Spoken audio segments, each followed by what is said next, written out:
Hi, അതെ മാഷേ, ഇന്ന് ഞങ്ങൾ പറഞ്ഞുവിടൽ പരിപാടി കേട്ടോ. പറയാം എന്താ കാര്യം എന്ന്. ഇതേ ഞാൻ ചാപ്പിളിൽ നിന്നപ്പോൾ കണ്ടോട്ടെ ഇവരെ. നല്ല വൈബായിരുന്നു. ഞങ്ങൾ കുറച്ച് നേരം ഇവിടെ ഇരുന്ന് പാട്ടൊക്കെ കേട്ടിരുന്നു. ഇതെൻ്റെ ഫാൻ ബോയ്യാ, ഇംഗ്ലീഷ് സെക്കൻഡ് ഇയറിലെ കുട്ടിയാണ്. ആ അപ്പോൾ ഇവിടെ നിന്നാണ് പറഞ്ഞുവിടൽ പരിപാടിയുടെ ആരംഭം. ജീസസ് യൂത്തിന് ഫെയർവെല്ലെന്ന് പറഞ്ഞുവിടാൻ മച്ചാനെ.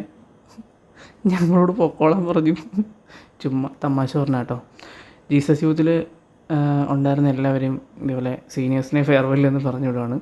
ഇതുപോലെ വട്ടത്തിൽ കൂടി ഇരുന്നിട്ടാണ് ഞങ്ങളുടെ ഗ്യാതറിങ്. പിന്നെ ഇപ്പോൾ നിങ്ങൾ കണ്ടില്ലേ, അത് ലിറ്റിൽ ഫ്ലവർ ചർച്ച്. അവിടെ ഇരുന്നിട്ടാണ് ഞങ്ങൾ ഒരുമിച്ച് കൂടുന്നതും ഗ്യാതറിങ്ങൊക്കെ. നല്ല രസമാട്ടോ. ചിരിയും കളിയും സംസാരവും പ്രാർത്ഥനയും ഒക്കെ ആയിട്ട് അങ്ങനെ പോയി. പിന്നെ അവർ പാവങ്ങൾ ഗിഫ്റ്റ് ഇതേപോലെ ഒരു കാർഡ് ഉണ്ടാക്കി. ഇത് കഷ്ടപ്പെട്ടിട്ടുണ്ട് അവർ ശരിക്കും.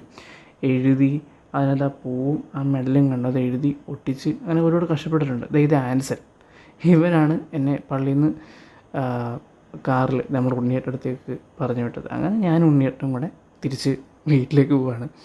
രസമായിരുന്നു അന്ന് ശരിക്കും. അവരുടെ കൂടെ വൈകുന്നേരം കുറച്ച് സമയമുള്ള ശരിക്കും എൻജോയ് ചെയ്തു. അപ്പോഴേ നമുക്ക് നാളെ കാണാം കേട്ടോ. ടാറ്റാ.